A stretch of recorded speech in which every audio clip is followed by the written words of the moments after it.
नमस्कार। बिहार के digital media का जनक भात लाइव देख रहे हैं आप। बिहार राजनीति का अखाड़ा है। यहाँ जो कुछ भी होता है उसमें कहीं ना कहीं राजनीतिक एंगल निकल करके सामने आ जाती है। जो आपके साथी हैं, आपके साथ साए की तरह रहते हैं, वो भी आपसे राजनीति कर सकते हैं, इसमें भी कोई दो राय नहीं है। एनडीए को ही देख लीजिए ना। बिहार में एनडीए सरकार का हिस्सा है। एनडीए के घटक दल आपस में मिलजुल कर सरकार चला रहे हैं, गठबंधन करके सरकार चला रहे हैं। लेकिन यहां गठबंधन जो है ना, वो सहजता के साथ नहीं है, बल्कि आवश्यकता वाली गठबंधन है। यानी कि एक दूसरे के साथ मिले रहेंगे तो सरकार चलता रहेगा, ये बात सबको पता है। तो बस किसी भी तरह खींचतान करके आगे ले जाना है। अरुणाचल प्रदेश में जदयू को इतना बड़ा झटका दिया गया, इसके बावजूद जदयू शांत होकर के काम कर रही है। 2020 में जदयू को अपने ही सहयोगी के द्वारा इतना बड़ा झटका दिया गया, राजनीतिक सहमत का खेल खेला गया। इसके बावजूद नीतीश कुमार जी बस ये कह देते हैं कि कौन साथ था कौन साथ नहीं था पता नहीं चला, लेकिन शांत हो जाते हैं नीतीश कुमार जी भी, चुपचाप भीतर खाने में जो चलता रहे। लेकिन बात स्पष्ट है कि अगर आप सत्ता में भी हैं तब भी घटक दल के बीच में, एनडीए के घटक दल के बीच में सियासी उठा पटक लगातार चलते रहती है। ऐसा लगता है जैसे एक बड़ा परिवार हो, दो भाइयों के बीच में या दो भाइयों के पत्नी के बीच में जिस प्रकार से जमीन जायदाद हिस्से को लेकर के हमेशा सहमत चलता रहता है, ठीक इसी प्रकार से बिहार में एनडीए की भी सरकार में चल रही है। अब चलते हैं सीधे खबर की ओर। हमने देखा था कि नीतीश कुमार जी के अगर सबसे कोई करीबी थे ना बीजेपी के, तो वो थे सुशील कुमार मोदी जी। बिहार के उप मुख्यमंत्री रह चुके थे, तीन बार उप मुख्यमंत्री के पद पर सुशोभित रहे।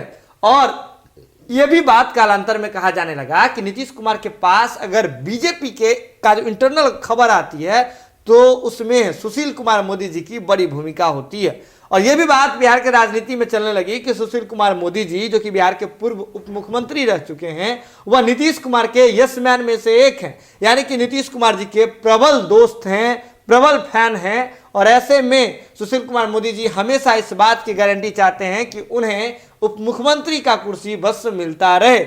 आपको बता दें कि नीतीश कुमार जी किसी भी परिस्थिति में बीजेपी को आगे आने देना नहीं चाहते रहे हैं। ऐसे में जब 43 सीट भी जो है नीतीश कुमार को प्राप्त हुई, बीजेपी अब बड़े भाई की भूमिका में है। इसके बावजूद बीजेपी जो है, आपको बता दें, नीतीश कुमार को वॉक ओवर नहीं कर पाई है। बीजेपी ने इसका भरपूर प्रयास किया और नीतीश कुमार जी के जो चहेते थे सुशील कुमार मोदी, उन्हें बाहर का रास्ता दिखा दिया गया, यानी कि बिहार के उप मुख्यमंत्री वाले कुर्सी से।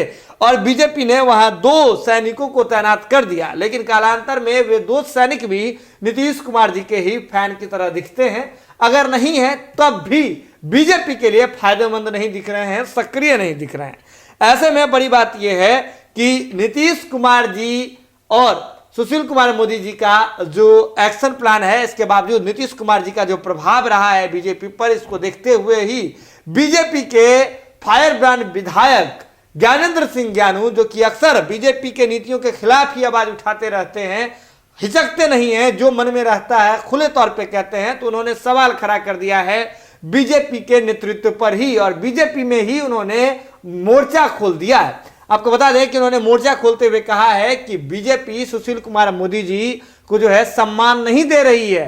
पहले जब वे उप मुख्यमंत्री जो थे, 3 बार उप मुख्यमंत्री रह चुके थे, इसके बाद उन्हें जो है एक प्रमोशन विथ डिमोशन वाली बात जो भात लाइव की टीम पहले से आपको बता रही थी, उन्हें जो है मिला है सुशील कुमार मोदी जी को। उन्हें रामविलास पासवान जी के सीट पर उन्हें भेज दिया गया, आगे प्रमोट कर दिया गया, लेकिन उन्हें बिहार से बाहर निकाल दिया गया।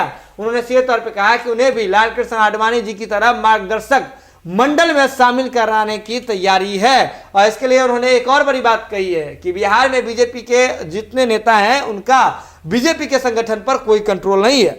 कुल मिलाकर बात यह है कि अब बीजेपी के विधायक ज्ञानेंद्र सिंह ज्ञानू जी ने भी बीजेपी के ही खिलाफ, आपको बता दें कि उन्होंने एक बड़ा मोर्चा खोल दिया है। और यह समय बेहद खास है क्योंकि नीतीश कुमार के खिलाफ बीजेपी की विधायिका ने मोर्चा खोला था, निकी हेम्ब्रेम, और नीतीश कुमार जी ने एक ऐसा षड्यंत्र रच दिया कि अब बात उल्टी हो गई है, पासा उल्टा पड़ गया है। जुड़े हैं भारत लाइव के साथ। जो भी अपडेट होगा भारत लाइव की टीम सबसे पहले आप तक पहुंचाएगी। इसका जरूरत है कि भारत लाइव की खबरों को यूं ही देखते रहें, शेयर करते रहें और हमारा मनोबल बढ़ाते रहें। बहुत बहुत धन्यवाद। अगर ये वीडियो पसंद आई और वह बिहार के राजनीति और बिहारियत से सरोकार रखेनी तो सब्सक्राइब बटन दबा के चैनल के सब्सक्राइब कर ली। ओजे एगो घंटी बा, ओकरा बटन दबा देला से कुल सटीक और मारक खबर रुआ मुफ्त में मिल जाई। अगर रुआ पत्रकारिता के हमनी के नया प्रयोग में सहयोग कर चाहतानी तो ज्वाइन बटन दबा दी।